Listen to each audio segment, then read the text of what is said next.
Isang malakas na kalabog ang bumasag sa nananahimik na hapagkainan. Tumalsik ang isang kulay kapeng folder sa gitna ng mesa, kasabay ng pagtilapon ng ilang butil ng kanin mula sa plato ni Althea. Napapitlag siya, kasama ang kanyang tatlong nakatatandang kapatid. Tila napako ang lahat sa kani-kanilang upuan. Ang tanging maririnig na lang ay ang mabibigat na paghinga ng kanilang ama, si Rodrigo, na nakatayo sa kabisera ng mesa, matalim ang mga matang nakatutok sa kanya. Napayuko si Althea, o Ara gaya ng tawag sa kanya. Naramdaman niya ang pamilyar na pag-init ng kanyang mga pisngi. Ang kahihiyan, iyon na naman ang nararamdaman niya. Sa gilid ng kanyang mga mata, nakita niya ang pag-iwas ng tingin ng kanyang Kuya Marco, ang panganay na doktor. Si Ate Isabela, ang accountant, ay biglang naging abala sa pagpunas ng kanyang baso. At si Gabriel, ang inhinyero, ay mariing nakatitig sa kanyang plato na para bang iyon ang pinaka-interesanteng bagay sa buong mundo. Walang sino man ang tumingin sa kanya. Walang sino man ang nagtangkang ipagtanggol siya. Ano ito, Althea? Ang boses ni Rodrigo ay malamig. Walang emosyon. Ngunit may bigat na kayang dumurog ng kahit anong pag-asa. Hindi kailangang buksan ni Ara ang folder. Kabisado na niya ang laman yon. Ang kanyang mga grado, ang listahan ng kanyang mga kabiguan, gaya ng laging sinasabi ng kanyang ama. Mga grado ko po, sagot niya, halos pabulong na lang. Mga grado mo, pag-uulit ni Rodrigo, may halong pang-uyam. Doktor ang kuya mo, accountant ang ate mo, inhinyero ang isa mo pang kuya. At ikaw? Huminto ito, hinayaang lumutang sa hangin ang bigat ng kanyang tanong. Ikaw, Althea, ano ang patutunguhan mo sa buhay na may ganitong mga numero? Kahiya-hiya. Bawat salita ay parang isang matulis na bagay na tumutusok sa kanyang dibdib. Pinilit niyang mag-angat ng tingin.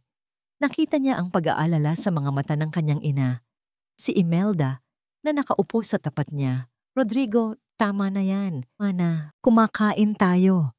Pakiusap ni Imelda. Mahina ang boses. Huwag kang makialam dito, Imelda. Sigaw ni Rodrigo at muling natahimik ang lahat. Problema ito ng anak mo na walang pangarap. Kaya ako na ang gagawa ng paraan. Huminga ng malalim si Rodrigo at nang muli itong magsalita, ang boses nito ay kalmado na, ngunit mas nakakatakot. May nakausap na ako. Isang abogadong matalino at mayaman, si Attorney Ricardo de Villa. Gusto kanyang makilala, bukas ng gabi, sa isang restaurant sa bayan. Hindi iyon isang mungkahi, iyon ay isang utos, isang hatol. Naramdaman ni Ara na nanlamig ang kanyang buong katawan. Isang abogado? Pakikipag-date? Bigla niyang naunawaan ang lahat. Hindi ito tungkol sa kanyang kinabukasan. Ito ay isang transaksyon. Ibebenta siya. Ipamimigay na parang isang bagay na hindi na nila kailangan. Hindi po, sabi ni Ara, at nagulat siya sa sarili niyang boses. Nanginginig ngunit may bigla ang lakas. Hindi po ako makikipagkita sa kanya. Tumingin sa kanya ang kanyang ama na para bang hindi makapaniwala sa naririnig. Anong sinabi mo? Hindi po ako mag-aasawa. Pag-uulit ni Ara, mas malakas na ngayon. Tumayo siya. Nanginginig ang mga tuhod ngunit pinilit niyang manatiling tuwid. Mag-aaral po ako. Magsusulat ako. Iyon po ang pangarap ko. Pangarap? Isang mapaklang tawa ang kumawala sa lalamunan ni Rodrigo. Walang pera sa pagsusulat. Puro letra lang ang laman ng utak mo, pero hindi mo maintindihan ang totoong mundo. Ang pagsusulat ay para sa mga taong walang ambisyon. Hindi po totoo yan, sigaw ni Ara, at naramdaman niya ang unti-unting pag-init ng kanyang mga mata. Nagbabadya ang mga luha, ngunit pinigilan niya ito. Ito po ang gusto kong gawin sa buhay ko. Wala kang karapatang magdesisyon kung ano ang gusto mo habang nakatira ka sa ilalim ng pamamahay ko. Dumagundong ang boses ni Rodrigo. Itinuro siya nito gamit ang isang nanginginig na daliri. Ito ang huling pagkakataon mo, Althea. Susundin mo ang utos ko o malaya kang lumabas sa pinto ng bahay na ito. Pero sa oras na tumapak ka palabas, tandaan mo, wala ka ng pamilya na babalikan. Ang mga salitang iyon ay mas masakit pa sa sampal. Isang pinal na hatol. Tumingin si Ara sa kanyang mga kapatid, naghahanap ng kahit kaunting suporta. Ngunit lahat sila ay nakayuko, takot na salubungin ang kanyang tingin. Tumingin siya sa kanyang ina. Nakita niya ang mga luhang tahimik na dumadaloy sa pisngi nito, isang larawan ng pag-ibig na walang kapangyarihan. Sa sandaling iyon, naintindihan ni Ara, nag-iisa siya. Hindi na siya sumagot. Dahan-dahan siyang tumalikod at naglakad paakyat sa kanyang silid. Bawat hakbang ay parang may bigat na 1 tonelada. Nang makapasok siya sa kanyang kwarto, isinara niya ang pinto. Hindi niya ito nilak. Hindi na kailangan. Pakiramdam niya ay nasa loob na siya ng isang kulungan na matagal nang itinayo para sa kanya. Sumandal siya sa pinto at doon, sa katahimikan ng kanyang maliit na mundo, hinayaan niyang bumuhos ang mga luhang kanina pa niya pinipigilan. Maya-maya, may kumatok at dahan-dahang bumukas ang pinto. Ang kanyang ina. May dala itong isang maliit na piraso ng papel. Inabot ito ni Imelda sa kanya nang walang salita. Nanginginig na kinuha ni Ara ang papel. Nakasulat doon ang pangalan ng restaurant, ang oras at ang pangalan, Attorney Ricardo de Villa. Anak, bulong ng kanyang ina. Basag ang boses, pero umiling lang si Ara. Wala nang kailangang sabihin, hinawakan ni Ara ng mahigpit ang papel. Ang pirasong yon ay hindi lang isang address. Yun ang simbolo ng kanyang kinabukasan kung mananatili siya. Isang buhay na isinulat ng iba para sa kanya. Tumayo siya at lumapit sa bintana. Tanaw mula roon ang madilim na kalsada na papalabas ng kanilang subdivision. Ang daan patungo sa malayo, patungo sa hindi niya alam. Sa likod niya, ang pintuan ng kanyang kwarto, ang daan pabalik sa hapagkainan, pabalik sa buhay na nakalatag na para sa kanya. Hawak niya sa kanyang kamay ang isang hatol at sa kanyang puso isang pagpipilian. Aling daan ang kanyang tatahakin? Ang daan ng pagsunod o ang daan ng paglaya? Kahit pa ang kapalit niyon ay ang pagiging nag-iisa. Nananatili ang dilim sa kanyang silid, ngunit para kay Ara, mas madilim ang nararamdaman niya sa loob. Nakaupo siya sa gilid ng kanyang kama, yakap-yakap ang kanyang mga tuhod. Ang piraso ng papel na ibinigay ng kanyang ina ay nakalukot na sa kanyang palad, basa ng kanyang pawis at luha. Ilang oras na siyang ganito. Paulit-ulit na tumatakbo sa isip niya ang mga salita ng kanyang ama. Wala ka ng pamilya, wala ka ng babalikan. Ang bawat salita ay isang malaking bato na pumipit-pit sa kanyang puso. Ngunit sa ilalim ng bigat na yon, may ibang nagsisimulang tumubo. Isang maliit na binhi ng pagsuway, isang pagnanais na mabuhay hindi para sa kanila, kundi para sa sarili niya. Dahan-dahan niyang ibinuka ang kanyang palad at tinitigan ang lukot na papel. Pangalan ng isang estranghero. Pangalan ng isang buhay na hindi para sa kanya. Sa isang iglap, ang kalungkutan ay napalitan ng determinasyon. Pinunit niya ito sa gitna at muli hanggang sa maging maliliit na piraso na lang ito ng mga basag na pangarap na hindi naman talaga sa kanya. Tumayo siya. Sa ilalim ng kanyang kama, hinila niya ang isang luma at maalikabok na backpack. Hindi damit o sapatos ang una niyang inilagay. Ang isinilid niya ay ang mga piraso ng kanyang pagkatao. 3 kuwadernong puno ng kanyang mga sinulat na tula at maikling kwento. Isang kupas na kopya ng paborito niyang libro at ang pluma na regalo sa kanya ng kanyang ina noong 16 na kaarawan niya. Naglagay din siya ng ilang damit, sapat lang para makapagsimula. Sa ibabaw ng kanyang mesa, kumuha siya ng isang malinis na papel, isang huling sulat. Hindi ito mahaba, Hindi ito puno ng galit o panunumbat. Itay, inay, patawad po kung hindi ako ang anak na pinangarap ninyo. Patawad kung ang mga pangarap ko ay iba sa gusto ninyo para sa akin. Aalis po ako, hindi dahil sa galit, kundi dahil kailangan kong hanapin ang sarili ko. Ang sarili kong halaga. Mahal ko po kayo. Ara isang butil ng luha ang pumatak sa papel, sa tabi mismo ng kanyang pangalan. Pinunasan niya ito agad at maingat na tiniklop ang sulat. Iniwan niya ito sa ibabaw ng kanyang unan. Dahan-dahan niyang binuksan ang pinto ng kanyang silid. Walang ingay. Hinubad niya ang kanyang tsinelas para walang marinig na yabag sa sahig na kahoy. Bawat hakbang pababa ng hagdan ay isang dasal na sana'y walang magising. Nang malapit na siya sa sala, natigilan siya. May mahinang boses siyang narinig mula sa kusina. Boses ng kanyang ina, humihikbi. Rodrigo, huwag nating gawin to kay Ara. Narinig niyang sabi ni Imelda.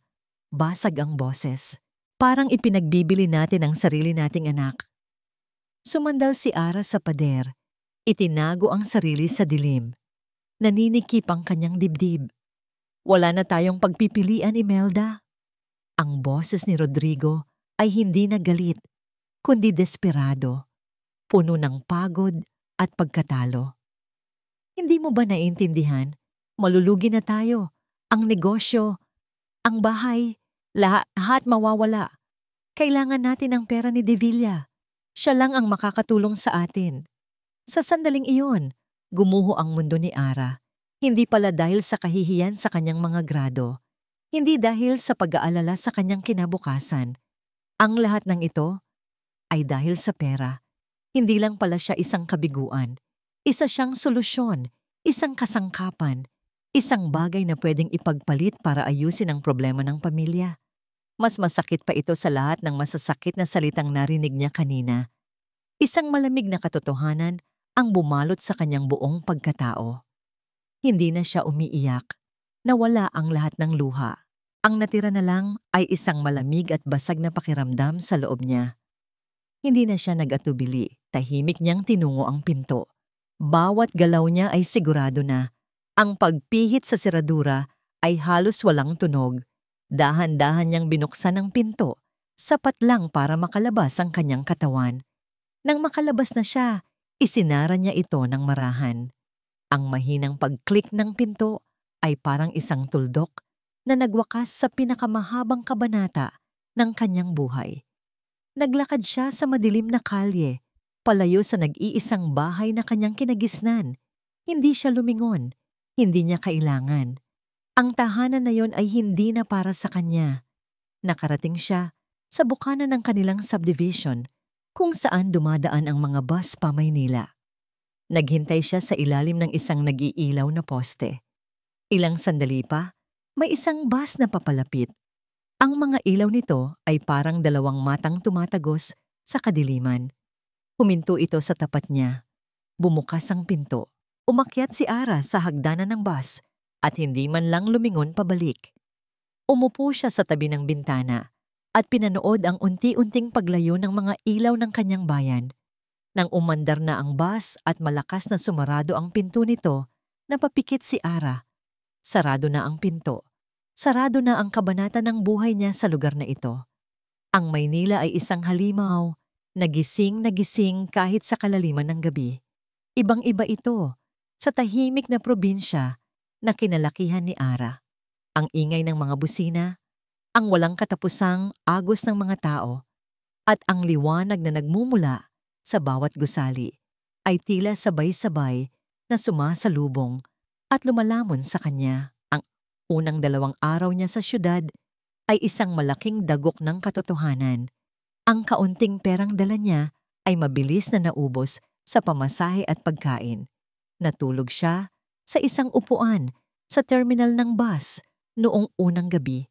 Yakap-yakap ang kanyang backpack, takot na baka may kumuha ng nag-iisa niyang ari-arian. Sa pangalawang gabi, natagpuan niya ang sarili sa isang parke, nakikisilong sa ilalim ng isang malaking puno habang bahagyang umaambon.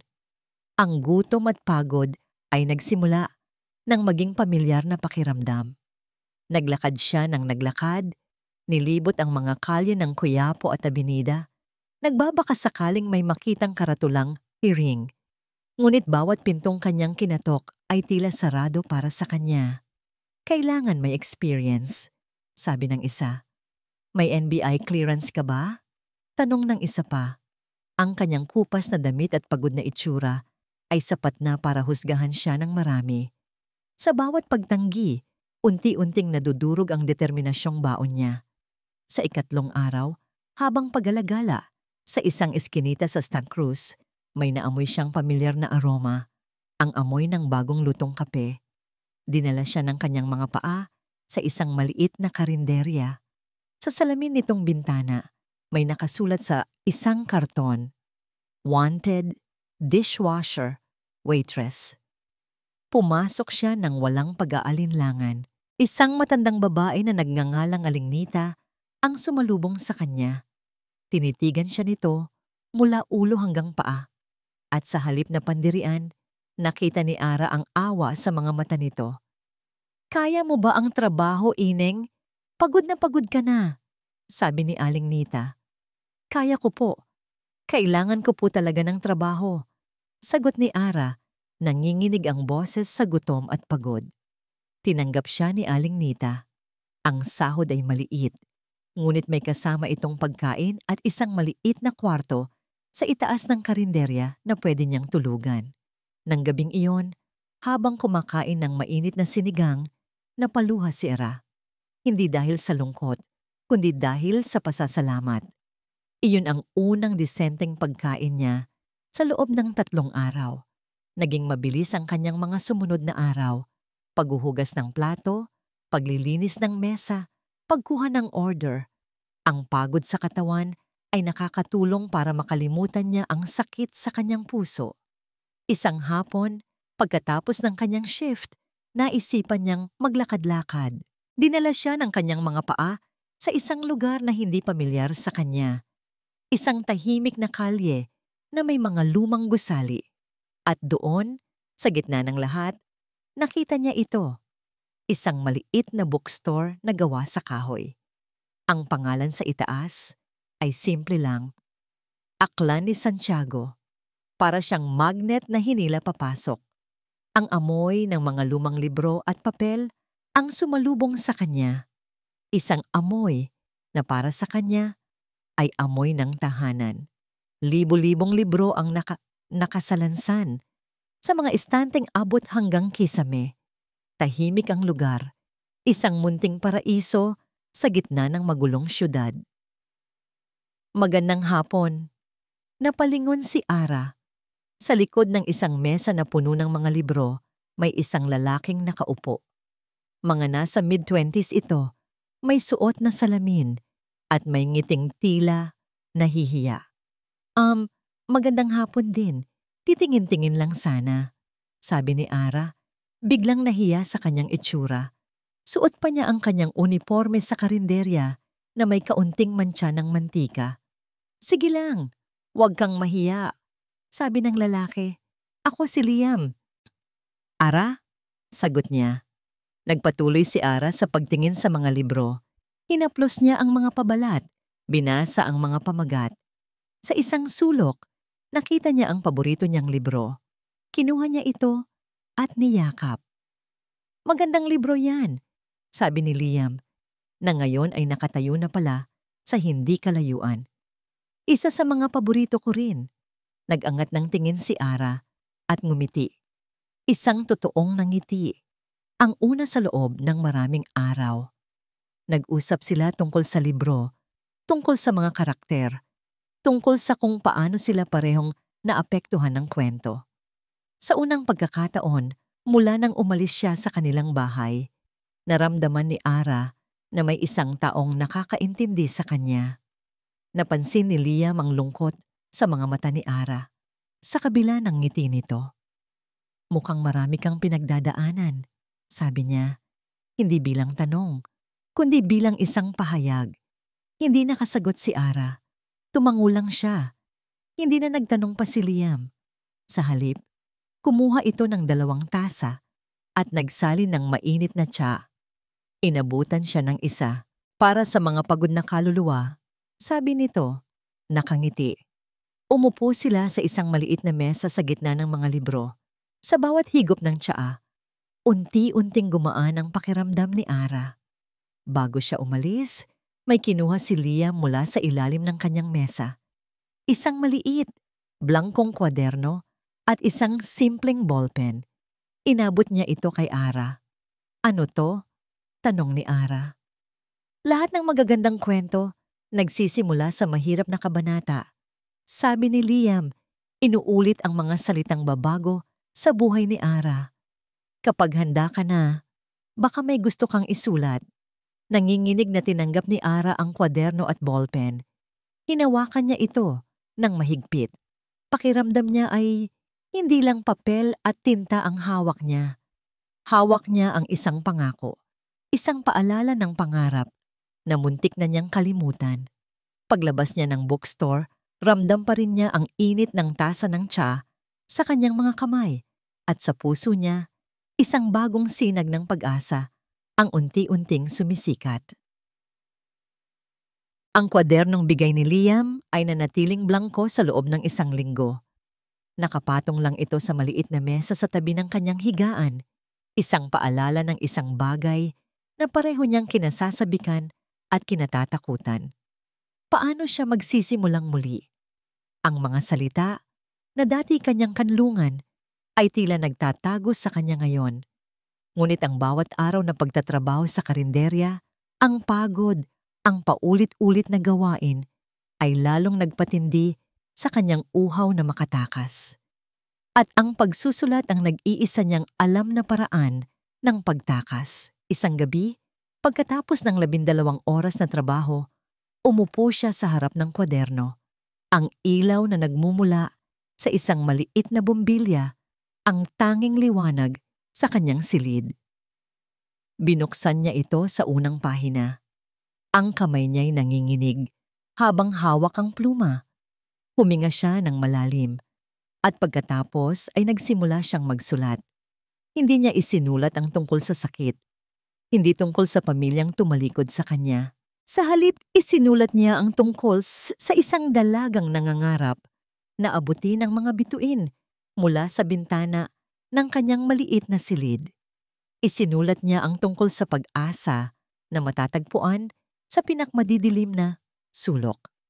Isinulat niya ang mga kwentong gusto niyang mabasa, mga kwentong nagbibigay ng lakas. Mula noon, iyon na ang naging ritual niya. Trabaho sa umaga, pagsusulat sa gabi. Ang pagod ng kanyang katawan ay napapalitan ng sigla ng kanyang kaluluwa sa tuwing napupuno niya ng mga salita ang bawat pahina. Naging kanlungan niya ang aklan ni Santiago, halos araw-araw. Pagkatapos ng kanyang trabaho, dumadaan siya roon. Minsan, para lang magbasa sa isang tahimik na sulok. Minsan, para makipagkwentuhan kay Liam. Si Liam, siya ang naging kanyang matalik na kaibigan. Nakikinig ito sa kanyang mga kwento ng walang panghuhusga. Nagtatanong ito tungkol sa kanyang mga pangarap na para bang sigurado itong matutupad ang mga yon. Sa bookstore na yon, sa piling ni Liam, hindi siya si Ara na kabiguan. Siya si Ara na isang manunulat. Isang hapon, habang nag-aayos si Liam ng mga bagong dating na libro, naglakas loob si Ara. Liam, tawag niya. Mahina ang boses. Pwede mo bang basahin to? Iniabot niya ang kwaderno. Ang puso niya'y kumakabog ng malakas. Ito ang unang pagkakataon na may ibang makakabasa sa kanyang mga gawa. Pakiramdam niya ay inilalabas niya ang pinakatatago niyang sikreto. Kinuha ito ni Liam ng may pag-iingat na para bang isa itong kayamanan. Umupo ito sa kanyang pwesto at nagsimulang magbasa. Nanonood lang si Ara. Pinipigil ang kanyang paghinga. Nakikita niya ang bawat pagbabago sa ekspresyon ni Liam, ang bahagyang pagkunot ng noo, ang pagngiti sa ilang linya, at ang seryosong pagtutok ng kanyang mga mata. Pagkatapos ng tila isang kawalang hanggan, isinara ni Liam ang kwaderno. Tumingin ito sa kanya At sa mga mata nito sa likod ng salamin, nakita ni Ara ang isang bagay na hindi pa niya kailanman nakita mula sa iba. Paghanga. Ara, sabi nito, puno ng sinseridad ang boses. Magaling ka, sobrang galing. Iyon lang, ngunit ang mga salitang iyon ay sapat na.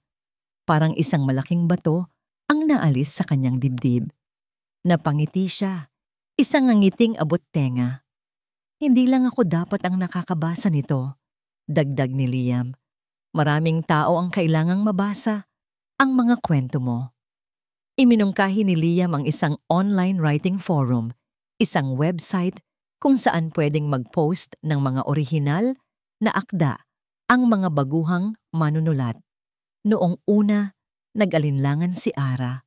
Ang isulat ang kanyang mga kwento ay isang bagay, ngunit ang ibahagi ito sa buong mundo ay ibang usapan. Nakakatakot. Paano kung hindi nila magustuhan? Paano kung pagtawanan lang siya? Ang takot ay parte ng pagsusulat, sabi sa kanya ni Liam. Pero mas nakakatakot kung hahayaan mong manatili na lang sa kwaderno ang magagandang kwentong yan. Kinagabihan, sa harap ng isang luma at mabagal na computer, sa isang internet cafe, ginawa niya ito. Gumawa siya ng account gamit ang isang pen name, A. Reyes. Simple lang.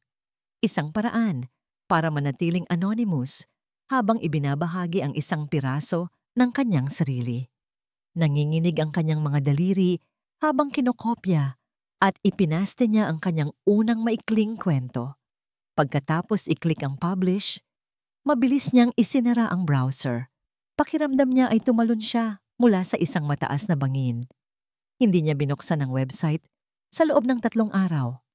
Ngunit sa ika-4 na araw, hindi na niya natiis ang kuryosidad.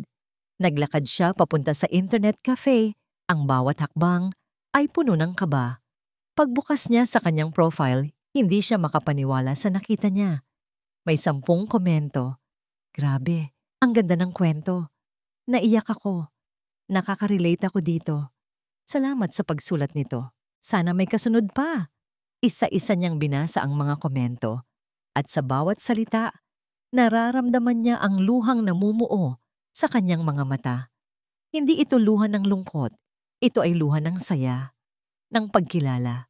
Sa wakas, may mga taong nakaintindi. Biglang may pumasok na bagong email sa kanyang inbox. Binuksan niya ito. Nagmula ito sa isang maliit na online literary magazine. Ang subject, Publishing Inquiry for A. Reyes. Nanlaki ang kanyang mga mata. Binasa niya ang laman ng email ng paulit-ulit, isang imbitasyon. Gusto nilang i-publish ang kanyang kwento sa kanilang susunod na issue. May kasama itong maliit na bayad. Napahawak si Ara sa kanyang bibig. Hindi ito isang malaking kontrata.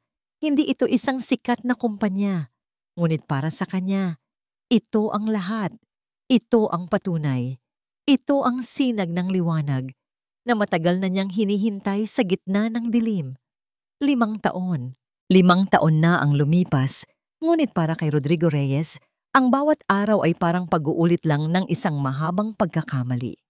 Ang dating masaya at maingay na bahay ng mga Reyes ay nababalot na ngayon ng isang nakabibinging katahimikan. Ang dating makintab na sahig na nara ay may mga gasgas na, at ang mga mamahaling muebles ay tila nababalutan ng manipis na alikabok ng kalungkutan. Ang negosyong ipinundar niya, ang pinagbuwisan niya ng dugo at pawis, ay bumagsak 3 taon na ang nakalipas. Naibenta nila ang 2 kotse at namuhay na lang sa natitirang ipon at sa sahod ng kanyang mga anak. Ang katahimikan, ang bago niyang kasama. Nakaupo siya sa kanyang paboritong silyon sa sala. Ang balat nito'y luma na at may mga bitak. Isang perpektong salamin ng kanyang pakiramdam. Sa kanyang tabi, sa isang maliit na mesa, ay isang lumang family picture. Ang huling litrato kung saan kumpleto pa sila. Ang kanyang 3 matagumpay na anak ay nakangiti sa tabi niya at ni Imelda. At sa gilid bahagyang nahihiya ay si Ara. Isang ngiti na hindi man lang umabot sa kanyang mga mata. Kinuha ni Rodrigo ang picture frame. Hinaplos ng kanyang hinlalaki ang mukha ni Ara. 5 taon na siyang walang balita. 5 taon na niyang dinadala ang bigat ng kanyang mga huling salita. Sa gabi, kapag mag-isa siya, bumabalik ang mga yon. Wala ka ng pamilya. Isang sumpa na siya mismo ang lumikha at ngayon ay siya rin ang nagdurusa. Ngunit ang kanyang orgulyo, ang kanyang pride, ay mas matigas pa sa bakal. Sa umaga, isinusuot niyang muli ang maskara ng isang amang matatag, isang amang hindi kailanman nagkakamali. Itay! Ang boses ni Isabela ang bumasag sa katahimikan. Pumasok ito sa sala, may dalang paper bag mula sa isang sikat na bookstore. Ang sigla sa kanyang muka ay isang pambihirang tanawin sa bahay na yon. Itay, tingnan niyo po ito, sabi ni Isabela. Sabik na inilabas ang isang makapal na libro mula sa paper bag. Ito po yung kinukwento ko sa inyo. Bestseller po ito ngayon. Ang ganda-ganda raw po ng kwento. Itinaas niya ang libro para ipakita sa ama. Ang pamagat, ang mga bituin sa dilim. At sa ilalim nito, ang pangalan ng may akda, A. Reyes. Tinitigan ito ni Rodrigo nang walang interes. Reyes? Maraming Reyes sa mundo, Isabela. Huwag kang masyadong umasa. Pero Itay, yun po ang sabi-sabi online. Taga Bulacan din daw po ang author. At yung pen name, A. Reyes. Isang malaking koinsidensya lang yan. Putol ni Rodrigo, ang boses ay mas malakas kaysa sa kanyang intensyon. Tigilan mo na yang kahibangan mo. Alam nating lahat na ang kapatid ninyo, na si Althea, ay walang kakayahang gumawa ng ganito. Ang huling mga salita ay puno ng lason, ngunit ang lason na yon ay para na rin sa kanyang sarili. Nakita niya ang paglaho ng ngiti sa mukha ni Isabela. Tumango na lang ito at tahimik na umakyat sa kanyang silid, dala ang libro.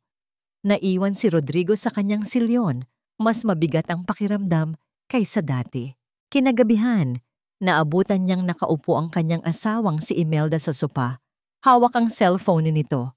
Tahimik lang ito, ngunit may kakaibang kinang sa kanyang mga mata. Nakita ni Rodrigo ang pamagat ng isang artikulo sa screen bago ito mabilis na itinago ni Imelda. Ang mga bituin sa dilim. Hindi niya ito pinansin, ngunit ang binhi ng duda ay naitanim na. Hating gabi na. Sigurado siyang tulog na ang lahat. Dahan-dahan siyang bumangon at tinungo ang lumang desktop computer sa kanyang maliit na study. Nanginginig ang kanyang mga kamay habang binubuksan niya ito. Sa search bar ng Google, mabagal niyang tinipa ang mga salita. A. Reyes author. Libo-libong resulta ang lumabas. Mga book review, mga blog, mga interviews. Pinindot niya ang isang link na may pamagat na, "Sino nga ba si A. Reyes?" At doon, nakita niya ito. Isang litrato. Isang babaeng nakatayo sa isang entablado. Sa likod ng isang podium na may logo. Nakasuot ito ng isang simpleng itim na bestida. Ang buhok nito'y maayos na nakatali. Ang kanyang mukha. Mas tumanda. Mas nabawasan ng bilog, ngunit walang duda. Ang mga matang yon, na dati puno ng takot at kalungkutan, ay ngayon puno na ng kumpiyansa at talino. Si Althea, ang kanyang anak. Nanlamig ang buong katawan ni Rodrigo. Hindi siya makahinga. Pakiramdam niya ay umiikot ang buong silid, ngunit hindi ang litrato ang tuluyang dumurog sa kanya. Ito ay ang headline sa ilalim ng litrato na nakasulat sa malalaking letra. Tila sumisigaw ito sa kanya, hinuhusgahan ang lahat ng kanyang mga pinaniniwalaan. Ay Reyes, mula sa isang di kilalang manunulat, ngayon ay CEO na ng Althea Press. Bumagsak si Rodrigo sa kanyang upuan. Ang bigat ng mga salitang yon ay parang isang malaking martilyong humampas sa kanyang dibdib. CEO, Althea Press, ipinangalan sa kanya. Ang anak na tinawag niyang walang ambisyon, ang anak na sinabi niyang walang patutunguhan, ang anak na ipinagtabuyan niya dahil sa pagsusulat. Tinayo nito ang sarili nitong mundo. Isang mundo kung saan hindi niya kailangan ng pag-aproba mula sa ama. Isang mundo kung saan ang bagay na kinasuklaman ni Rodrigo ay ang naging pundasyon ng kanyang tagumpay. Tinitigan niya ang mukha ng kanyang anak sa screen. May ngiti sa labi nito, isang nangiting hindi pa niya kailanman nakita. Isang nangiting totoo, isang nangiting nagsasabing, nagkamali ka? Ang pride na matagal niyang iningatan, ang pader na itinayo niya sa paligid ng kanyang puso para protektahan ang kanyang sarili sa pagsisisi ay unti-unting gumuho. Sa ilalim ng mga guhong yon, isang bagay ang lumabas, isang pakiramdam na matagal na niyang itinatanggi at tinatakasan, pagsisisi, isang malamig, matalim, at napakasakit na pagsisisi. Napayuko si Rodrigo sa kanyang mesa at sa unang pagkakataon sa loob ng 5 taon, sa katahimikan ng kanyang sariling gabi, ang matigas na si Rodrigo Reyes ay humagulgol na parang isang bata. Ang conference room ng Althea Press ay nasa ika-25 palapag ng isang gusaling salamin sa puso ng Bonifacio Global City. Tanaw mula rito ang buong syudad, isang konkretong gubat ng mga pangarap na natupad. Isang tanawing madalas paalala kay Ara kung gaano nakalayo ang kanyang narating. 5 taon. Sa loob ng 5 taon, itinayo niya ang kanyang pangalan mula sa pagiging isang anonymous na A. Reyes hanggang sa pagiging Althea Reyes, ang kinikilalang CEO at founder ng isa sa pinakamatagumpay na independent publishing houses sa bansa. At ngayon, kaharap niya ang pinakamalaking pagkakataon sa kanyang karera. Ang Netflix. Ang nobelang Ang Mga Bituin sa Dilim ay hindi lang isang kwento ng pag-iibigan. Paliwanag ni Ara, ang kanyang boses ay kalmado at puno ng kumpiyansa habang nakatayo sa harap ng mga executives. Ito ay isang kwento ng pagbangon, isang patunay na kahit sa pinakamadilim na gabi, may mga bituing handang magbigay liwanag. At iyon po ang kwentong gusto naming ibahagi sa buong mundo. Tumango-tango ang mga representatives mula sa Netflix, bakas sa kanilang mga mukha ang paghanga. Sa tabi nila, nakaupo ang kanyang team, kasama si Liam, ang kanyang business partner at ang kanyang kasintahan. Pasimple itong ngumiti sa kanya, isang silent message ng suporta na nagbigay sa kanya ng dagdag na lakas. Impressive presentation, Ms. Reyes, sabi ng lead executive. Ngayon, gusto naming ipakilala sa inyo ang representative mula sa aming primary investment partner para sa proyektong ito. Siya ang magkakaroon ng malaking say sa final decisions. May kumatok sa pinto ng conference room. Bumukas ito at pumasok ang isang assistant. Sir, he's here. Tumayo ang lahat bilang pagbibigay galang. Nagtaka si Ara, ngunit tumayo na rin siya. Isang lalaki ang pumasok sa silid. Nakatayo ito ng tuwid. Suot ang isang mamahaling Italian suit na tila isinukat para lang sa kanya. Ang kanyang buhok ay maayos na nakagupit at ang kanyang sapatos ay kumikinang sa ilaw. May dala itong aura ng kapangyarihan at kayamanan, isang presensyang kayang patahimikin ang kahit sinong nasa isang kwarto. At nang mag-angat ito ng tingin at ngumiti, tila huminto ang pag-ikot ng mundo para kay Ara. Ang nangiting iyon, mas naging perpekto, mas naging mapanlinlang, ngunit kilalang-kilala niya ang nangiting iyon. Ang lalaking muntik nang maging dahilan ng pagkasira ng kanyang buhay. Ang multo ng nakaraan na matagal na niyang ibinaon sa limot. Si Attorney Ricardo Ricky De Villa, nanlamig ang kanyang mga kamay.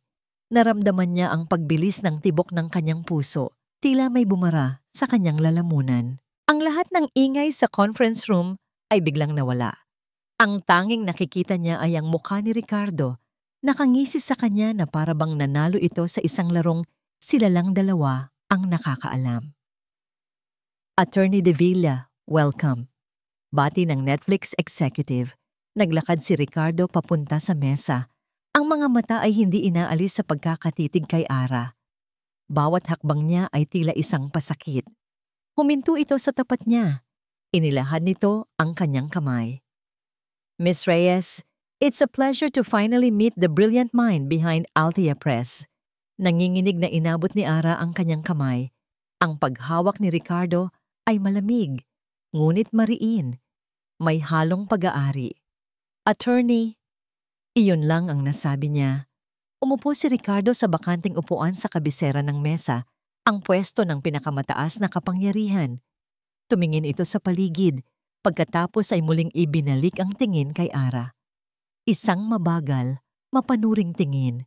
I've been following your career for some time now, sabi ni Ricardo. Ang boses ay malambing, ngunit may nakatagong talim. Ngumiti ito. It seems I made a mistake letting you go, Miss Reyes. Ang mga salita ay tumama kay Ara na parang sampal.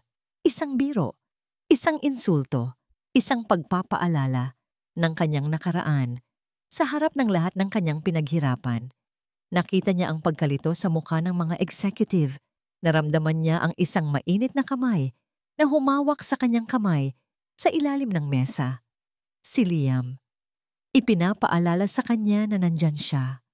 Humugot ng lakas si Ara mula roon at pinilit na bawiin ang kanyang composure. Thank you for your interest in my work. Attorney De Villa, sagot niya. Sinubukang gawing professional ang kanyang tono. Nagpatuloy ang meeting, ngunit wala na roon ang isip ni Ara. Ang presensya ni Ricardo ay parang isang madilim na ulap na bumabalot sa buong silid. Siya na ngayon ang nagdidikta ng usapan. Siya na ang nagtatanong ng matatalim na tanong. At sa bawat sagot ni Ara, tinititigan siya nito na para bang sinusuri ang bawat salita niya. Sa pagtatapos ng pulong, tumayo si Ricardo. Althea Press has a very promising future and this Netflix project is a potential goldmine. My firm is willing to fully fund the entire production. Isang alon ng kaginhawaan ang dumaan sa team ni Ara. Ngunit hindi pa tapos si Ricardo. Naglakad ito palapit sa kanya. With one condition. Bulong nito, sapat lang para marinig nilang dalawa ni Liam. I want final say on the script. I want to make sure the story is told correctly. Tumingin si Ricardo sa kanyang mga mata, isang tinging puno ng paghamon. Isang tinging nagsasabing, akin ka. At ngayon, pati ang kwento mo ay gusto kong maging akin. Naiwan si Ara na nakatayo, nanlalamig, habang pinapanood niya ang pag-alis ng multo ng kanyang nakaraan, na ngayon ay hawak na pala ang susi sa kanyang pinapangarap na kinabukasan. Hindi. Ang salitang binitiwan ni Ara ay matatag at malinaw. Umaalingaw-ngaw sa katahimikan ng kanyang opisina. Matapos makaalis ang lahat, siya na lang at si Liam ang natira. Ang liwanag ng syudad sa labas ng bintana, ang tanging saksi sa tensyon sa pagitan nilang dalawa. Ara, sigurado ka ba? Tanong ni Liam. Ang kanyang boses ay puno ng pag-aalala. Ito na yung Netflix deal. Ito na yung pangarap natin. Anong klaseng pangarap yun, Liam, kung ipagbibili ko ulit ang kaluluwa ko? Sagot ni Ara. Ang galit ay nagsisimulang pumalit sa pagkabigla. Ibibigay ko sa kanya ang kontrol sa kwento ko? Hahayaan ko siyang baguhin ang buhay ko para maging katanggap-tanggap sa kanya? Hindi. Hindi na ulit. 5 taon siyang lumaban para magkaroon ng sariling boses. Hindi niya hahayaang ang lalaking muntik nang kumuha noon sa kanya ang siya ring sisira dito ngayon. Kinabukasan formal niyang ipinadala ang kanyang desisyon sa pamamagitan ng email. Magalang ngunit matatag niyang tinanggihan ang kondisyon ni Ricardo De Villa. Nag-alok siya ng ibang kompromiso, ngunit malinaw ang kanyang punto. Ang integridad ng kwento ay hindi negotiable. Ang sagot ni Ricardo ay hindi dumating sa pamamagitan ng email. Dumating ito na parang isang bagyo. Nagsimula ito sa isang tawag. Ang kanilang pinakasikat na author, isang premyadong nobelista, ay biglang nag-back out sa kanyang 3-book contract sa Althea Press. Walang malinaw na dahilan. Ngunit nang malaman ni Ara na lumipat ito sa isang bagong publishing house na pinupondohan ng kumpanya ni Ricardo, alam na niya kung sino ang may kagagawan. Isa pa lang yung patikim. Pagkalipas ng ilang araw, nagsimulang lumabas ang mga artikulo online, mga blind item, mga blog post na may kahina-hinalang sources, CEO ng isang sikat na publishing house, masyado raw arogante. Althea Press, malapit na raw malugi dahil sa maling pamamalakad. Ang mga ito'y maliliit na paninira, ngunit sapat na para magtanim ng duda sa isipan ng mga investors at ng publiko. Si Ricardo ay hindi gumagamit ng malalaking armas. Gumagamit siya ng libo-libong maliliit na karayom at lahat ng yon ay nakatutok kay Ara. Isang gabi, pagod na pagod si Ara at Liam. Magdamag silang nakaharap sa kanilang mga laptop sa opisina, sinusubukang ayusin ang mga problemang bigla na lang nagsulputan. Isang malaking bookstore chain ang biglang gustong baguhin ang terms ng kanilang kontrata. Isang printing press ang biglang tumaas ang singil. Lahat ay tila konektado. Hindi tayo pwedeng sumuko, sabi ni Liam. Hinawakan ng kamay ni Ara sa ibabaw ng lamesa. Ang kanyang presensya ang nag-iisang bagay na nagpapanatili sa kanyang katinuan. Lalabanan natin to. Sa init ng mga sandaling iyon, sa gitna ng kanilang pinagsamang pag-aalala at determinasyon, ang kanilang relasyon ay lalong tumitibay. Siya ang kanyang sandalan at siya ang lakas nito. Ang pagkakataon para sa isang direktang komprontasyon ay dumating sa isang malaking book fair. Ang Althea Press ay may sariling booth at abala si Ara sa pag-aasikaso sa mga bisita. Bigla, tila humangin ng malamig. Naramdaman niya ang kanyang presensya bago pa man niya ito makita. Nakatayo si Ricardo de Villa ilang talampakan mula sa kanilang booth, napapaligiran ng kanyang mga alipores. Nakatingin ito sa kanya, may isang mapanuyang ngiti sa kanyang mga labi. Naglakad ito palapit.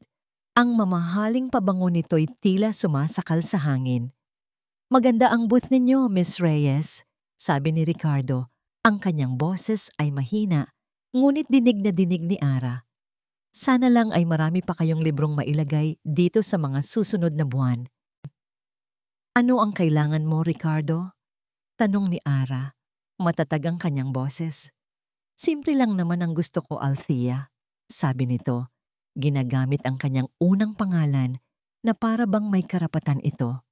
"Ang aminin mo na kailangan mo ako, na hindi mo kayang mag-isa, na ang mundong ito ay para sa mga taong tulad ko.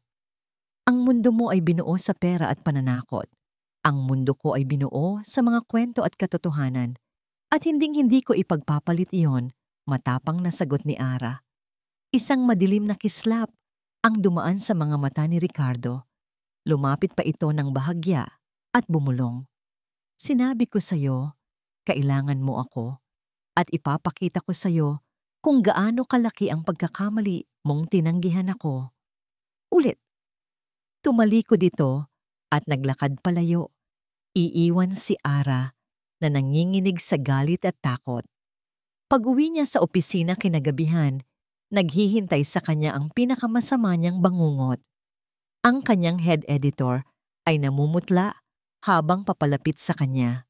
"Ma'am Ara, may problema po tayo, malaking problema." Dinala siya nito sa kanyang computer.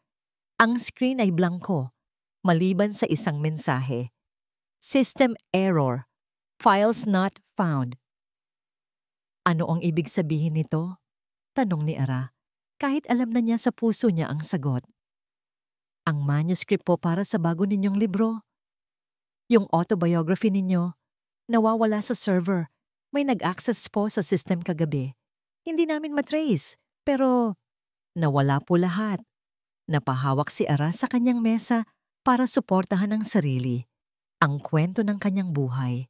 Ang pinaka-personal, pinakamahalagang proyektong kanyang isinulat. Ang librong ilalaan niya para sa lahat ng mga batang nangangarap sa kabila ng pagsubok. Nawala. At sa sandaling iyon, alam na alam niya kung sino ang kumuha. Hindi ito pagnanakaw lang ng isang libro. Ito ay pagnanakaw ng kanyang buhay, ng kanyang nakaraan, at ng kanyang pagkatao. Sa maliit na bahay nila sa Bulacan, ang tanging pinagmumulan ng balita ni Imelda ay ang telebisyon at ang paminsan-minsang kwento ng kanyang mga anak. Ngunit sa panahon ngayon, ang balita ay mas mabilis nang gumapang, lalo na sa cellphone ni Isabella. "Inay, tingnan niyo po," sabi ni Isabella isang gabi. Ipinapakita ang screen ng kanyang cellphone. Naroon ang litrato ni Ara, maganda at matagumpay, ngunit ang headline sa ilalim nito ay malupit. Althea Press pinapaboran ang mga kamag-anak. CEO, inakusahan ng di makatarungang pamamalakad. Naramdaman ni Imelda na tila isang kutsilyo ang tumarak sa kanyang puso. Ang kanyang anak. Ang anak niyang mag-isang lumaban para sa kanyang mga pangarap. Ngayon ay mag-isa pa ring sinisiraan. Nakita niya ang mga komento sa ilalim ng artikulo, mga salitang puno ng lason mula sa mga taong hindi man lang kilala si Ara. Sa loob ng 5 taon na nahimik siya, pinili niyang maging anino ng kanyang asawa, isang ina na nagmamasid lang sa malayo, nagdarasal sa lihim. Ngunit habang tinititigan niya ang litrato ng kanyang anak na pinagtutulungan ng mundo, isang bagay sa loob niya ang nagbago. Ang takot na matagal na niyang kinimkim ay napalitan ng isang damdaming mas malakas. Ang pag-ibig ng isang ina. Hindi na niya kaya pang manahimik. Kinabukasan, bago pa man magising si Rodrigo, tahimik na nag-impake si Imelda, hindi ng mga damit, kundi ng isang bagay na mas mahalaga. Mula sa ilalim ng kanyang aparador, kinuha niya ang isang maliit at maalikabok na baul na gawa sa kahoy. May 20 taon na mula nang huli niya itong buksan. Isinilid niya ito sa isang malaking bayong, nagpaalam sa natutulog na asawa sa pamamagitan ng isang tingin at tahimik na umalis ng bahay. Ang biyahe papuntang Maynila ay isang biyahe pabalik sa nakaraan. Ngayon, siya naman ang tumatakas. Nang makarating siya sa BGC, pakiramdam ni Imelda ay lumipat siya sa ibang planeta. Ang mga nagtataasang gusali ay tila mga higanteng humuhusga sa kanya. Natagpuan niya ang building ng Althea Press at sa lobby nito, pakiramdam niya ay isa siyang maliit na langgam na naligaw. Ang kanyang simpleng duster at luma ng sapatos ay agaw pansin sa gitna ng mga taong naka-corporate attire.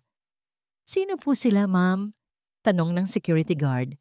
Gusto ko sanang makita si Althea Reyes," sabi niya. Nanginginig ang boses.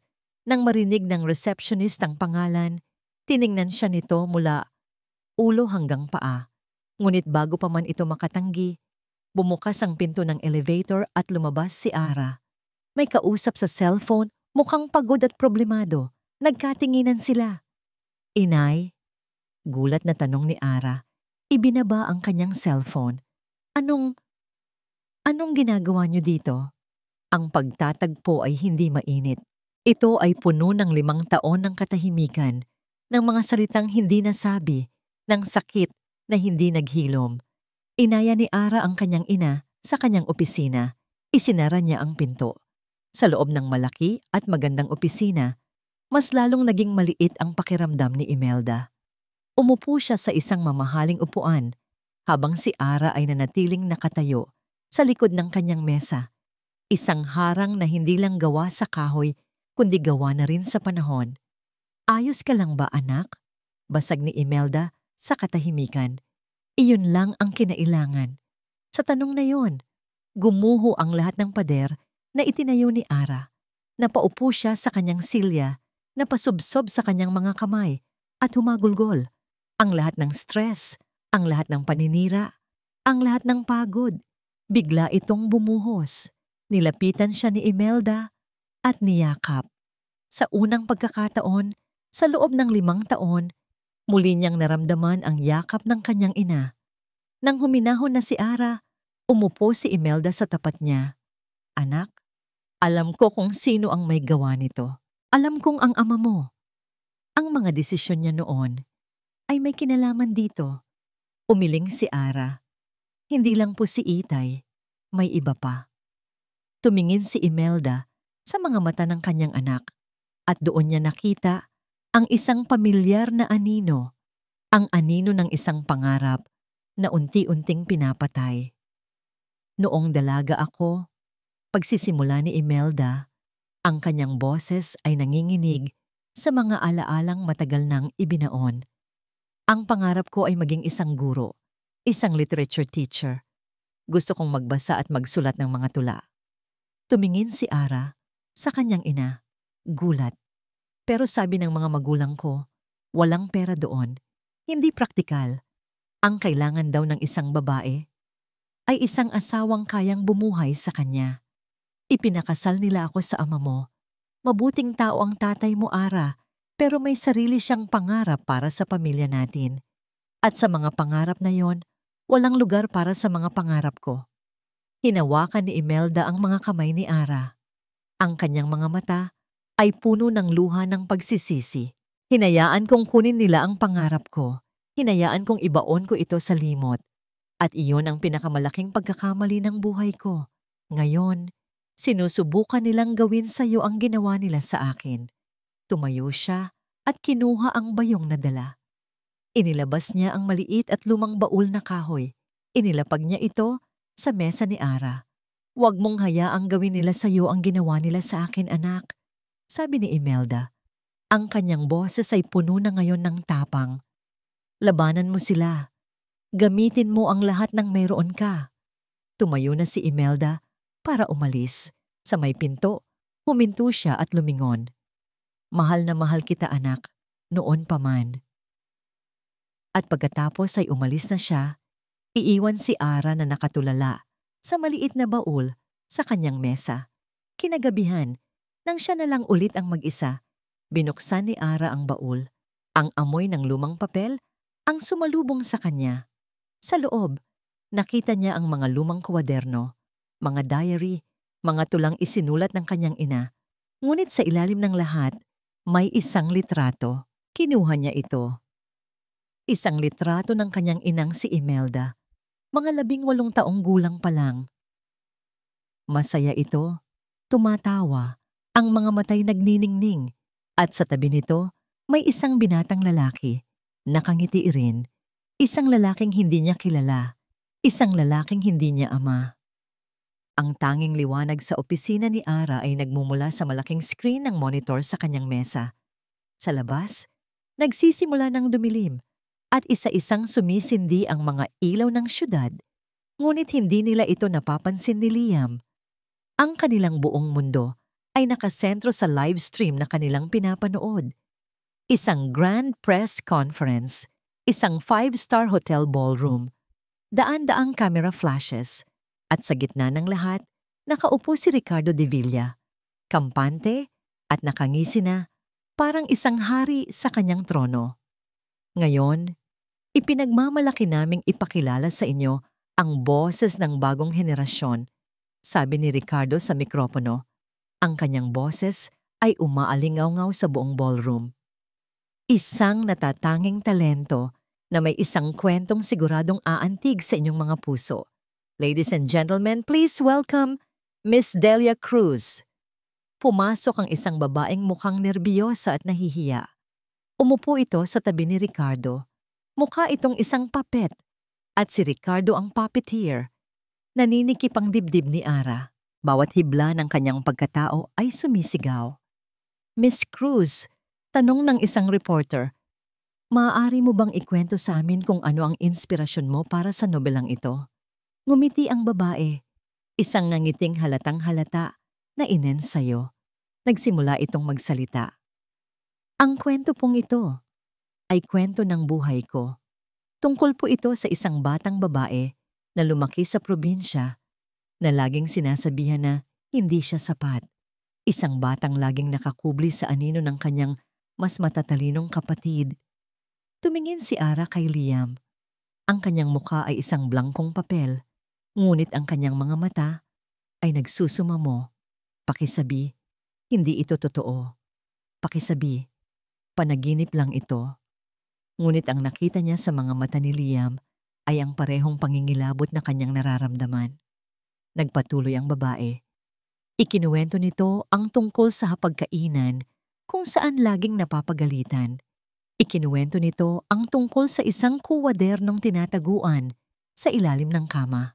Ikinuwento nito ang bawat sikreto, bawat sakit, bawat pangarap na isinulat ni Ara sa mga pahinang ninakaw sa kanya. Ang kwento ng kanyang buhay, sinasalita ng bibig ng ibang tao. Hindi na niya kaya. Tatayo na sana siya para patayin ang monitor nang biglang mag-vibrate ang kanyang cellphone sa mesa. At muli, at muli, sunod-sunod. Ara, bulong ni Liam. Nakatingin sa cellphone, kinuha ni Ara ang telepono. Mga text messages mula sa mga kaibigan sa industriya. Mga notifikasyon mula sa social media. Ngunit ang bumungad sa kanya ay isang news alert mula sa isang malaking pahayagan. Ang headline ay tila isang matalim na bubog na direktang itinaraka sa kanyang mga mata. Rodrigo Reyes, ama ng nobelistang si Althea Reyes, itinanggi ang talento ng anak sa isang exclusive interview. Nanginginig ang kanyang mga daliri habang binubuksan ang link. Doon, nakita niya ang litrato ng kanyang ama, mukhang mas matanda at mas mapait. At sa ilalim nito, ang kanyang mga salita. Naka-quote para mabasa ng buong mundo. Hindi ko alam kung saan niya nakuha ang mga kwentong yon. Ang anak kong iyon ay walang kakayahang sumulat ng kahit ano. Mula pagkabata, wala siyang talento sa ganyang mga bagay. Nabitiwan ni Ara ang cellphone. Bumagsak ito sa sahig na may malakas na kalabog, ngunit hindi niya ito narinig. Ang tanging naririnig niya ay ang pagbasag ng kanyang puso. Ang paninira ni Ricardo ay masakit. Ang pagnanakaw sa kanyang kwento ay karumal-dumal. Ngunit ito ay ibang klase ng sakit. Ang sarili niyang ama, ang dugo ng kanyang dugo. Ang taong dapat sana unang maniniwala sa kanya ay ang siyang unang nagbaon ng punyal sa kanyang likod, sa harap ng buong mundo. Ara, naramdaman na niya ang mga braso ni Liam sa paligid niya, ngunit pakiramdam niya ay napakalayo nito. Umiling siya, hindi makapaniwala. Isang tunog ang kumawala sa kanyang lalamunan. Hindi isang sigaw, kundi isang mahinang ungol ng isang nasasaktang hayop. Ang lakas na inipon niya sa loob ng 5 taon, ang pader na itinayo niya para protektahan ang kanyang sarili. Lahat ng yon ay gumuho sa isang iglap. Napahagulgol siya, isang iyak na nagmumula sa kaibuturan ng kanyang kaluluwa. Isang iyak para sa batang sira na laging naghahangad ng pagmamahal ng kanyang ama. Isang iyak para sa dalagang si Ara na tumakas para tuparin ang kanyang pangarap. Isang iyak para sa babaeng si Ara na ngayon ay nawalan na ng lahat. Niyakap siya ni Liam ng mahigpit, hinahayaang mabasa ng kanyang mga luha ang damit nito. Wala itong sinasabi. Ano pa nga ba ang sasabihin? Sa gitna ng kanyang pag-iyak, isang pamilyar na tunog ang narinig niya mula sa kanyang computer. Isang email notification. Dahan-dahan siyang kumawala sa yakap ni Liam. Tulala siyang lumapit sa mesa at tiningnan ang screen. Ang email ay mula sa legal department ng Netflix. Ang subject, Notice of Contract Termination. Ang katawan ng email ay maikli, formal at walang emosyon. Dahil sa mga kontrobersiyang bumabalot sa Althea Press at sa ownership dispute ng kanyang akda, minabuti nilang kansilahin ang proyekto. Iyon na, ang huling pako sa kanyang kabaong. Umupo si Ara sa kanyang silya, tumingin siya sa labas ng bintana. Ang mga ilaw ng syudad, na dati simbolo ng kanyang tagumpay, ay tila mga matang nangungutya sa kanya ngayon. Nawala ang kanyang libro, nawala ang kanyang pangalan, nawala ang kanyang pangarap, at higit sa lahat, tuluyan nang nawala ang kanyang pamilya. Nasa kanya na sana ang lahat. Ngayon, wala nang natira. Lumipas ang isang araw, at isa pa. Hindi pumasok si Ara sa opisina. Nanatili siya sa kanyang apartment, nakakulob sa dilim, ang mga kurtina ay sarado. Hindi niya sinasagot ang mga tawag. Hindi niya binabasa ang mga mensahe. Ang tanging kasama niya ay ang paulit-ulit na pag-echo sa kanyang isip ng mga salita ng kanyang ama. at ng halakhak ni Ricardo. Sa ikatlong araw, may kumatok ng malakas sa kanyang pinto. Hindi niya ito pinansin, ngunit hindi ito tumigil. Maya-maya, narinig niya ang tunog ng isang susi. Si Liam lang ang may kopya ng susi niya. Pumasok si Liam. May dalang dalawang paper bag ng pagkain. Ang itsura ni Ara ay larawan ng pagkatalo. Magulo ang buhok, namumugto ang mga mata. Suot pa rin ang damit na suot niya 3 araw na ang nakalipas. Tama na yan, Ara, sabi ni Liam. Ang kanyang boses ay mahinahon, ngunit may diin. Inilapag niya ang pagkain sa mesa. Hindi ito ang katapusan. Anong hindi pa katapusan, Liam?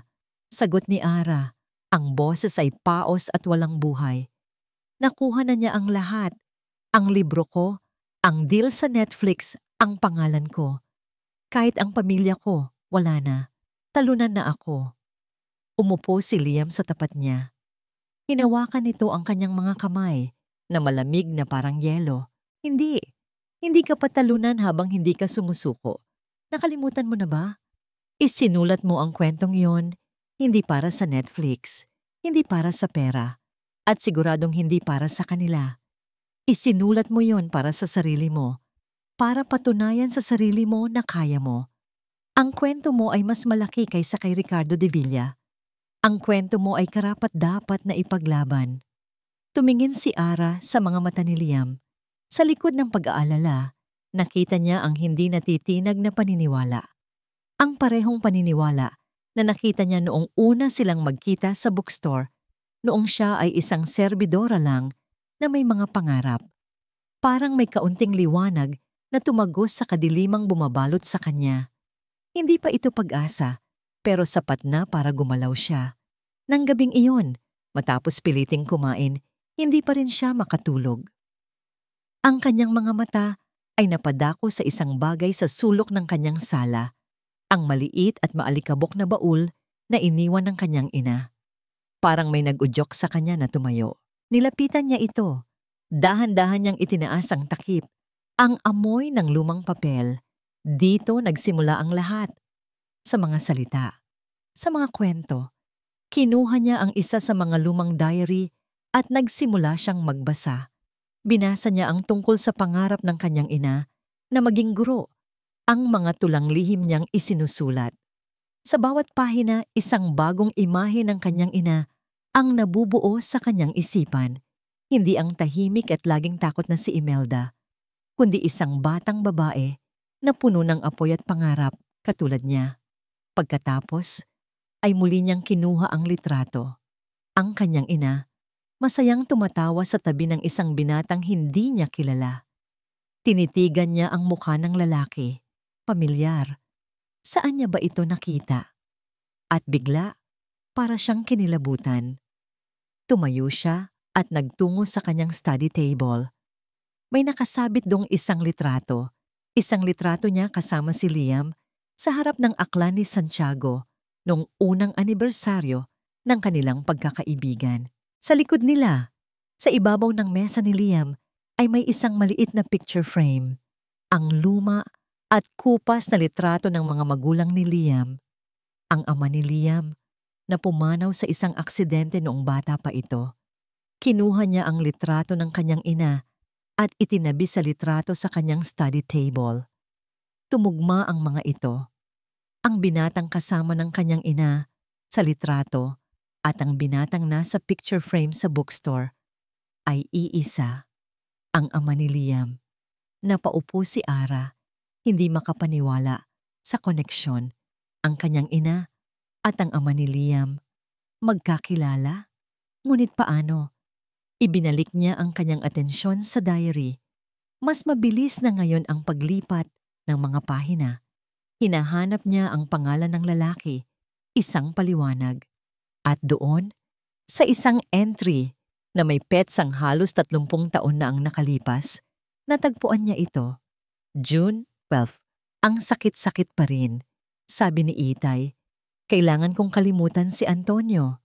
Isa lang daw siyang mahirap na manunulat na walang kinabukasan.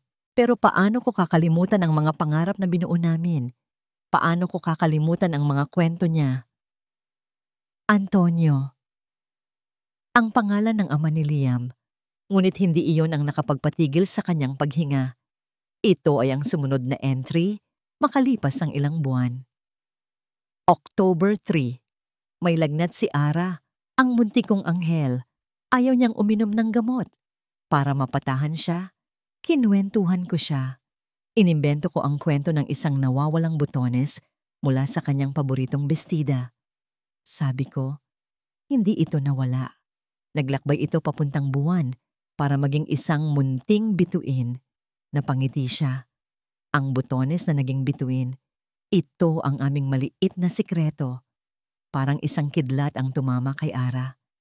Ang butones na naging bituin, ang maliit, personal at kakaibang kwentong iyon. Isinama niya sa kanyang ninakaw na libro. Isang maliit na detalye sa isang kabanata tungkol sa kanyang kabataan. Isang pag-alaala sa pagmamahal ng kanyang ina na walang sino mang ibang nakakaalam. Walang sino man. Maliban sa kanya at sa kanyang ina. Hindi ito kayang malaman ng impostor na si Delia Cruz. Hindi ito kayang hulaan ni Ricardo de Villa. Isinara ni Ara ang diary. Tumayo siya, hindi na nanginginig. Ang pagod at kawalan ng pag-asa ay napalitan ng isang malamig at matalas na determinasyon. Isang kuryente ang dumaloy sa kanyang buong katawan. Ito na. Ito na ang kanyang sandata. Kinuha niya ang kanyang cellphone. Nag-dial siya ng isang numero na matagal na niyang hindi tinatawagan. Matapos ang ilang ring, may sumagot sa kabilang linya. Anak? Boses ng kanyang ina. Nag-aalala. Huminga ng malalim si Ara. Ang kanyang boses, nang magsalita siya, ay hindi na boses ng isang biktima. Ito ay boses ng isang mandirigma na handa nang pumasok sa laban. Nay, sabi niya, matatag at malinaw. Kailangan ko po ang tulong ninyo. Kailangan kong itanong sa publiko ang isang bagay na kayo lang ang makakasagot. Ang opisina ni Ara ay hindi na mukhang opisina. Isa na itong makeshift studio. 2 ring light ang nakatutok sa kanyang silya. Ang kanyang cellphone ay nakamount sa isang tripod, nakatutok sa kanya. Sa isang sulok, si Liam ay nasa harap ng isang laptop, minomonitor ang lahat. Ang grand book launch ni Ricardo ay magsisimula sa loob ng 1 oras. Ito na ang kanilang huling pagkakataon. Handa ka na? Tanong ni Liam. Ang kanyang mga mata ay puno ng pag-aalala at pagsuporta. Huminga ng malalim si Ara. Hinawakan niya ang lumang diary ng kanyang ina na nakapatong sa kanyang mesa. Humugot siya ng lakas mula roon. Handa na ako. Umupo siya sa silya. Tumingin siya sa maliit na lente ng kamera sa kanyang cellphone. Sa likod ng lenteng iyon ay ang libu-libong tao, mga mambabasa, mga kritiko, at ang mga taong sumira sa kanya. Nanginginig ang kanyang mga kamay, ngunit ang kanyang puso ay buo at desidido. Pinindot ni Liam ang go leave. Sa unang ilang segundo tahimik lang si Ara. Hinayaan niyang makita ng mga manonood ang kanyang mukha. Walang makeup. Bahagyang namumugto pa ang mga mata, ngunit hindi talunan. Isang mukha ng katotohanan. Magandang gabi po sa inyong lahat. Pagsisimula niya, ang kanyang boses ay mahinahon. Walang bahid ng galit. Ako po si Althea Reyes. Marahil, marami na po kayong narinig tungkol sa akin nitong mga nakaraang araw. Marami na pong nasabi. Ngayong gabi, gusto ko lang pong ikwento sa inyo ang totoo. Hindi siya nanumbat. Hindi siya nagturo. Sa halip, isinalaysay niya ang kanyang paglalakbay. Ikinuwento niya ang tungkol sa isang batang babae sa Bulacan na mahilig magsulat sa isang lumang kwaderno. Ikinuwento niya ang pagtakas niya papuntang Maynila na may iisang pangarap lang. Ikinuwento niya ang saya na kanyang naramdaman nang may unang naniwala sa kanyang talento. Hindi po ito kwento ng galit, sabi niya, diretsong nakatingin sa kamera. Ito po ay kwento ng isang pangarap na pinaghirapan kong buuin mula sa wala. At ang pangarap na yon, isinulat ko sa isang libro. Ang kwento ng aking buhay. Pagkatapos ay binanggit niya ang libro ni Delia Cruz. Napanood ko po ang press conference, narinig ko po siyang ikwento ang buhay ko na para bang sa kanya. At sa isang banda, naaawa po ako sa kanya. Dahil ang isang taong walang sariling kwento ay handang angkinin ang kwento ng iba. Huminga siya ng malalim. Ito na. Sa librong iyon, may isang maliit na detalye, isang kwento sa loob ng kwento. Tungkol ito sa isang maliit na bata na may paboritong bestida na natanggalan ng butones. At para hindi siya umiyak, kinwentuhan siya ng kanyang ina. Sinabi sa kanya na ang butones ay hindi nawala, kundi naglakbay ito papuntang langit para maging isang maliit na bituin. Ang butones na naging bituin. Tumingin siya ng diretso sa kamera. Ang kanyang mga mata ay matalim at puno ng hamon. Ito po ang tanong ko. At gusto kong itanong ito hindi lang sa publiko, kundi pati na rin sa nagpapanggap na may akda ng libro ko. Saan nanggaling ang kwentong yon? Ano ang tunay na alaala sa likod nito? Dahil may isang tao lang sa mundo, bukod sa akin, ang nakakaalam ng sagot. Kinuha ni Ara ang isa pang cellphone sa kanyang tabi. At ngayon po, tatawagan ko siya.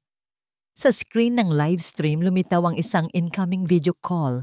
Sinagot ito ni Ara. Ang screen ay nahati sa dalawa. Sa isang panig ay si Ara at sa kabila, lumitaw ang mukha ng kanyang ina, si Imelda. Nakaupo ito sa kanilang simpleng sala sa Bulacan. Baka sa mukha nito ang kaba, ngunit mas nangingibabaw ang determinasyon.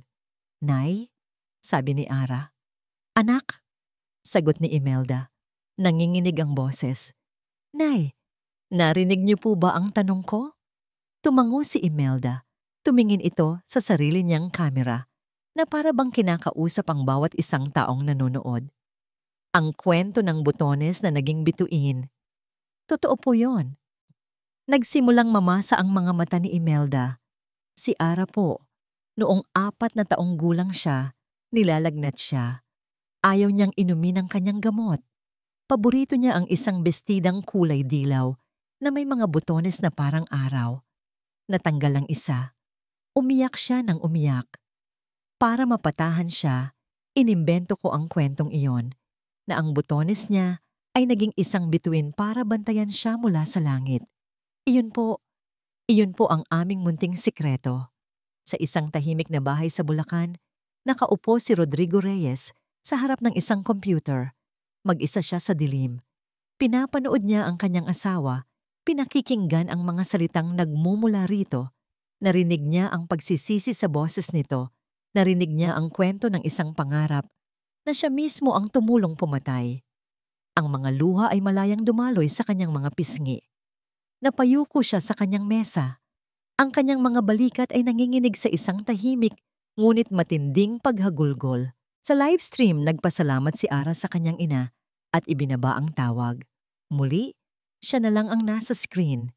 Ang katotohanan po ay hindi pwedeng nakawin. Sabi niya, ang kanyang boses ay buo at matatag. Ang kwento natin ay atin lang at walang sino man ang may karapatang kunin niyon. Tinapos niya ang live stream.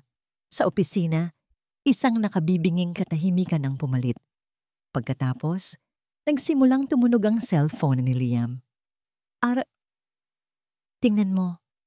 Ipinakita niya ang kanyang laptop, ang live comments sa social media. Sumasabog. Truth for Ara. Ang buttons na naging bituin, libu-libong shares. Sa kabilang monitor, pinapanood ni Liam ang live stream ng book launch ni Ricardo. Ang mga reporter na dati nakikinig ng mabuti ay ngayon nagkakagulo. Lahat ay sumisigaw. Tinatanong si Delia Cruz tungkol sa butones. Ang babae ay namutla. Hindi makasagot. Nakatingin kay Ricardo na para bang humihingi ng tulong. Ang perpektong press conference ay naging isang bangungot. Napatayo si Ara. Nanginginig, hindi sa takot, kundi sa kaginhawaan. Nanalo siya. Biglang bumukas ang pinto ng kanyang opisina nang walang katok. Pareho silang napalingon ni Liam. Nakatayo roon ang kanyang ama. Si Rodrigo. Nakayuko ang mga balikat, lukot ang damit, at ang kanyang mukha ay tila tumanda ng 10 taon. Ang kanyang mga mata, sa unang pagkakataon, ay hindi puno ng galit o pagmamataas. Ang mga ito ay puno ng luha at pagkasira. Ang katahimikan sa pagitan ni Ara at ng kanyang ama ay mas mabigat kaysa sa anumang sigaw o argumento. Nakatayo lang si Rodrigo sa may pintuan, hindi makahakbang palapit, na para bang may isang hindi nakikitang pader sa pagitan nilang dalawa. Isang pader na siya mismo ang nagtayo sa loob ng maraming taon. Si Liam ang unang gumalaw. Marahan niyang hinawakan ang braso ni Ara. Isang paalala na hindi siya nag-iisa. Pagkatapos ay tumango ito kay Rodrigo at tahimik na lumabas ng opisina. Isinara ang pinto sa likuran niya para bigyan sila ng pagkakataong mag-usap. Naiwan silang dalawa, ang ama at ang anak na matagal nang nawala sa isa't isa. Ara! Basag ni Rodrigo sa katahimikan. Ang kanyang boses ay garalgal at halos hindi marinig. Naglakad siya palapit, ngunit huminto rin sa tapat ng kanyang mesa. Napanood ko kayo ng nanay mo. Hindi sumagot si Ara. Naghintay lang siya. Ang lahat ng sinabi ko sa interview, ang lahat ng ginawa ko. Huminto siya, tila nahihirapang huminga. Mali ako sa lahat. Ang mga salitang iyon, na matagal nang hinintay ni Ara, ay hindi nagdulot ng saya o tagumpay. Ang naramdaman niya ay isang malalim na kalungkutan para sa lalaking nasa harap niya. Isang lalaking nabulag ng pride at takot. At ngayon ay huli na ng mamulat. Patawad, anak. Tumingin si Rodrigo sa kanyang mga mata at sa unang pagkakataon, nakita ni Ara ang kanyang ama hindi bilang isang malupit na diktador, kundi bilang isang taong wasak at nagsisisi. Hindi ko hinihiling na patawarin mo ako. Alam kong hindi sapat ang sorry, pero kailangan kong sabihin, patawad. Sa lahat.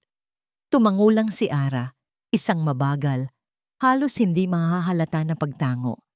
Hindi ito isang pagpapatawad, hindi pa. Ngunit isa itong pagtanggap. Isang pagkilala sa sakit na pareho nilang naramdaman. At sa ngayon, iyon ay sapat na. Tumalikod si Rodrigo at naglakad palabas. Hindi na niya sinubukang yakapin si Ara. Alam niyang wala pa siya sa lugar para gawin iyon. Ang mga sumunod na buwan ay isang malaking pagbabago. Ang kwento ng butones na naging bituin ay naging viral. Ang pangalan ni Ricardo de Villa at ng kanyang pekeng author ay nawasak. Ang kanyang investment firm ay dumaan sa isang malaking investigasyon at di nagtagal, bumagsak din ito. Ang hustisya, kahit mabagal, ay dumating. Sa kabilang banda, ang Althea Press ay umangat sa isang antas na hindi pa nila nararating. Ang mga tawag ay hindi na tumigil at isa sa mga tawag na yon ay mula sa Netflix. Miss Reyes, we are deeply sorry for the premature termination. Sabi ng boses sa kabilang linya. We are officially reinstating our offer with a bigger budget and full creative control on your part. We want to tell your story, the real story. Ang relasyon ni Ara sa kanyang pamilya ay nagsimula sa isang mabagal at masalimuot na proseso ng paghilom. Si Rodrigo ay hindi na bumalik sa pagiging ang dating Rodrigo. Mas naging tahimik ito. Mas mapagmasid. Paminsan-minsan, nagpapadala ito ng text message kay Ara. Kamusta ka, anak? O nakita ko ang balita tungkol sa'yo. Proud ako. Mga simpleng salita, ngunit para kay Ara, ang mga ito ay mas malaki pa sa anumang kayamanan. Ang kanyang ina, si Imelda, ay nag-enroll sa isang creative writing workshop sa kanilang lokal na community college. Sa wakas, tinutupad na niya ang pangarap na matagal nang ipinagkait sa kanya. Isang hapon, dinalaw ni Ara si Liam sa bookstore, ang lugar kung saan nagsimula ang lahat. Naabutan niya itong nag-aayos ng mga libro sa isang estante. Naalala ko pa noong una kang pumasok dito, sabi ni Liam, nakangiti. Isang pagod na serbidora na may pinakamalungkot na mga mata, pero may pinakamatapang na pangarap. Ngumiti si Ara. At ikaw naman, isang may-ari ng bookstore na nagbibigay ng libreng tsaa at kwaderno sa mga naliligaw na kaluluwa. Lumapit si Liam sa kanya. Hinawakan nito ang kanyang mga kamay. Ara, sa lahat ng mga kwentong nabasa ko, sa lahat ng mga kwentong tinulungan kong i-publish, ang paborito ko pa ring kwento ay ang sa atin. At ano ang susunod na kabanata ng kwentong yon? Tanong ni Ara. Hindi sumagot si Liam. Sa halip, kinuha nito ang isang maliit na kahon mula sa kanyang bulsa. Binuksan niya ito. Sa loob, isang simpleng singsing ang kumikinang. Althea Reyes, sabi ni Liam. Ang kanyang boses ay nanginginig sa emosyon. Gusto mo bang isulat natin ang susunod na kabanata ng magkasama? Napuno ng luha ang mga mata ni Ara, ngunit ngayon, ito'y mga luha ng purong kaligayahan. Tumango siya. Oo. Liam, oo. Ilang buwan ang lumipas. Nakatayo si Ara sa balkonahe ng bago nilang opisina. Mas malaki at mas mataas. Yakap siya ni Liam mula sa likuran.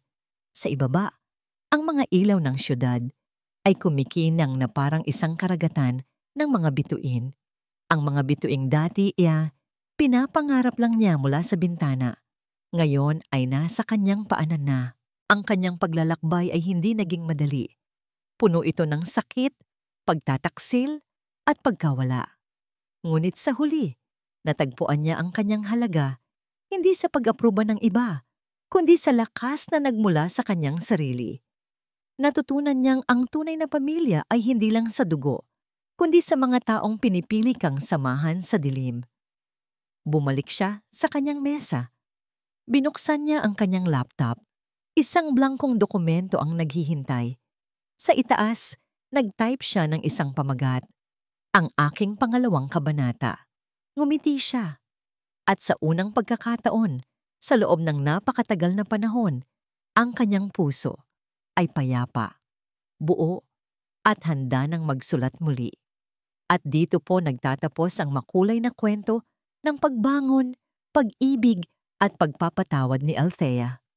Maraming salamat sa inyong walang sawang pagsubaybay sa bawat kabanata. Mula sa unang araw ng kanyang pagluha hanggang sa huling sandali ng kanyang tagumpay, naramdaman namin ang inyong mainit na suporta. Ang pagsulat sa kwentong ito ay isang paglalakbay din para sa amin.